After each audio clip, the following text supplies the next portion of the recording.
Let's start with lesson 6. Kindness to animals. Little children never give pain to things that feel and live. Let the gentle robin come from the crumbs you save at home. As his meat you throw along, he will repay you with the song. Never heard the timid hare peeping from her green grass lair. Let her come and sport and play on the lawn at close of day. The little lark goes soaring high to the bright windows of the sky, singing as if always spring and fluttering on an untied wing. Oh, let him sing his happy song, nor do these gentle creatures wrong. Let's start with lesson 7. Sindbad the Sailor. Sindbad was a prince and one of the richest princes of the Orient. He had a longing desire to become a sailor. Sindbad would spend hours sitting at the palace window and watching the port where ships and fishermen's boats used to come in and go out. He wanted to explore the seas and go around the world. For this, he decided to give up his life of opulence and wealth. His love for the sea would draw him to the port and mingle with the fishermen and the sailors, and he loved to listen the exciting and adventurous stories of the sea. These stories boosted his imagination even more. He would dream of being captain of a great ship. Once I caught a big whale with a harpoon, said an old mariner. I collected 1,000 pearls after diving for hours, said another mariner. Sindbad would always dream of his eye at the sea full of adventures. As he grew up, he became more and more restless to accomplish his dream. So, one day he went to his father, the king, and revealed his desire to be a sailor. To his surprise, the king readily agreed. The king had observed that his son was not interested in matters of state but interested in the seas.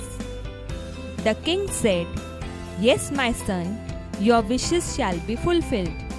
Take the required money you want to purchase the best ship available."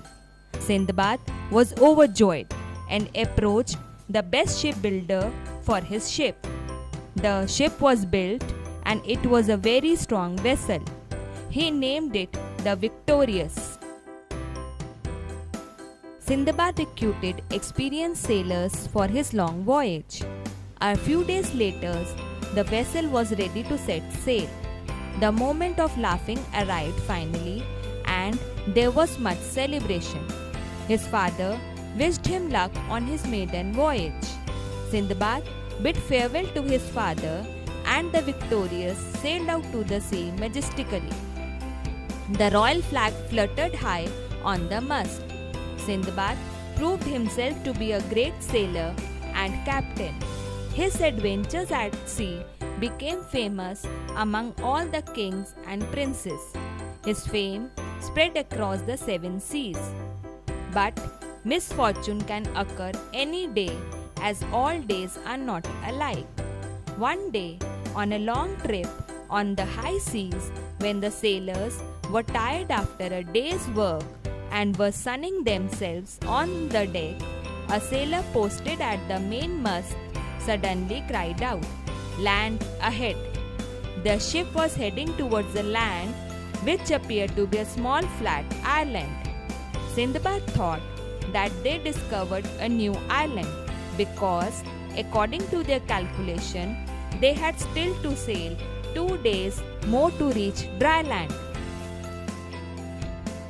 The sailors of Sindbad prepared to get down on the new land by rope ladder. As soon as Sindbad and some sailors got down using the rope ladder to explore the new land, the land itself began to move from side to side. To their horror of horrors, they discovered that it was not an island, but the back of an enormous whale. Sindbad and his sailors were thrown into the swirling waters. In a moment, the Victorious broke into pieces and sank. The giant whale too disappeared into the depth, throwing Sindbad and other into the huge waves. Sindbad could not realize what was happening around him. All the sailors were gone, perhaps drowned. Luckily, he saw a big plank of wood coming up and floating near him in the chaos. He swam towards it and caught it tightly to stay afloat.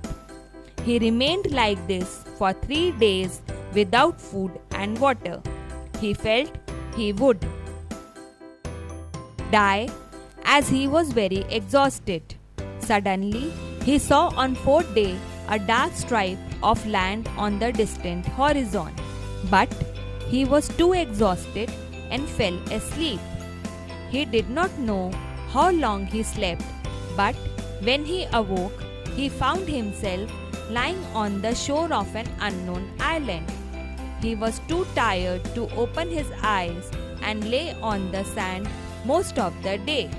Slowly, he stood up and walked some distance. The island was full of fruits and he satisfied his hunger. He first thought to find out the inhabitants of the island. Good people must inhabit this beautiful island, he thought. He reached a pond around which there were many trees and some tall rocks. Suddenly, 2 fierce-looking armed guards stopped his way. "Halt!" cried out one of them. "Don't move a single step. Who are you?" "I am Sindbad, the sailor. I wish to know where I am." The guards gave no answer. Instead, they forced him to go with them. Soon, they reached a palace in the midst of a dense group of tall trees behind a hillock. After passing through many doors of the palace, Sindbad was in the presence of the Maharaja. "Master," said one of the sentinels, "we have tied this young man because he entered our land without permission." Sindbad narrated to the king the circumstances under which he reached the shore of this island after the Victorious sank into the sea. "So you are the famous sailor Sindbad," said the king. "Accept my welcome. You are on the isle of Orissa. I am the Maharaja of Kittipur. You can take rest in my kingdom till you feel well. I am eager to learn about your famous adventures," said the king. Next day, Sindbad narrated many of his adventures at sea to the king. The Maharaja said to Sindbad after he listened to his adventures, "Ah, I see you are extremely brave and intelligent.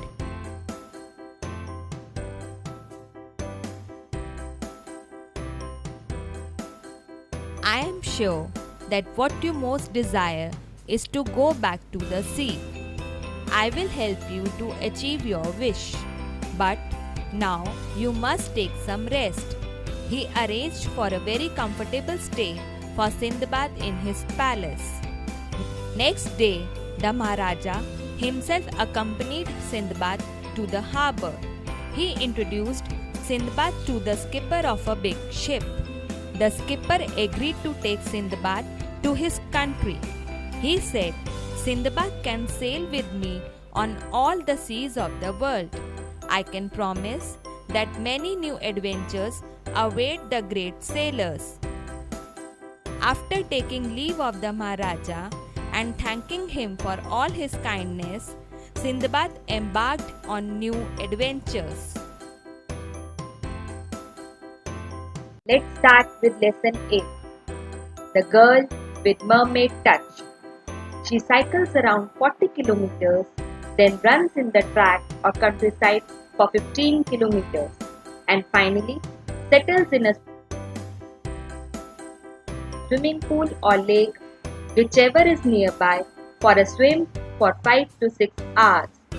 This is a daily routine, especially when she is preparing for a big channel crossing. She is only 16 years old and is nicknamed Sagar Kanya, that is, the daughter of the sea. What else can be her name when she has already swam across 6 of the world's 7 channels and is being considered for entry in the Guinness Book of World Records as the youngest person to do it successfully. Rupali, the girl with the mermaid touch, when not in preparation for jumping into water, goes to Base Kelkar College, Mulund, Mumbai, where she was studying in class 11 with commerce as her subject, but she was more at home with the waves and creeks than with bookkeeping and economics. She started swimming at the age of 5, and even in those days, she used to be at the pool before sunrise. It is a story of determination, grit, and minded effort. Rupali's channel crossings commenced with the English Channel. She was only 12 years of age then and was not initially allowed to take part as she was underweight. The rules required 40 kg minimum weight for the participants, but she weighed only 30 kg. Frustrated but undaunted, her father and her coach put her on a diet of pork, butter, and everything to increase weight. She succeeded and gained 12 kg in a few days. Of course, the news leaked after the crossing was completed. The Channel Swimming Association did not like it, but couldn't do anything. So, they banned channel swimming for under 16. Rupali has now the distinction of being the youngest ever channel swimmer in the world. After her heroic feat in the English Channel, she has crossed the Park Strait between India and Sri Lanka, Straits of Gibraltar in Europe and Bass Strait in Australia, and the two-way crossing between the Gateway of India and Dharamtar, which is about 78 km in length. She has now capped her career with one of the most outstanding performances, the crossing of Cook Strait in New Zealand. The ice of the sea made her swim complete 26 km stretch, and it took her 20 hours to complete the course. Totally exhausted, she lost 8 kg weight during the short period, but was more than jubilant. Rupali was among 1200 swimmers who have tried to cross the Cook Strait. Only 36 have succeeded, and Rupali is the youngest of them. Her dreams were the major challenges of crossing the Panama Canal and then the triathlon in Olympics. She is well known and many people have joined to help her to attain the dream. Everybody, a doctor, a dietitian, an athletic coach, and even a cycling coach is keenly monitoring her progress. Rupali is confident. She has more friends. Even the sharks did not attack her in the shark-infested Bass Strait. During Cook Strait crossing, the dolphins swam along with her flagging spirit. We also wish her good speed in her efforts that will bring glory to our country. Let's start with lesson 9. Wonder why. I wonder why the grass is green and why the wind is never seen. Who taught the birds to build a nest and told the trees to take a rest? Oh, when the moon is not quite round, where can the missing bit be found?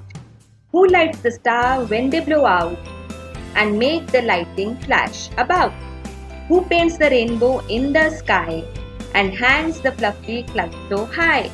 Why is it now, do you suppose, that Dad won't tell me if he knows?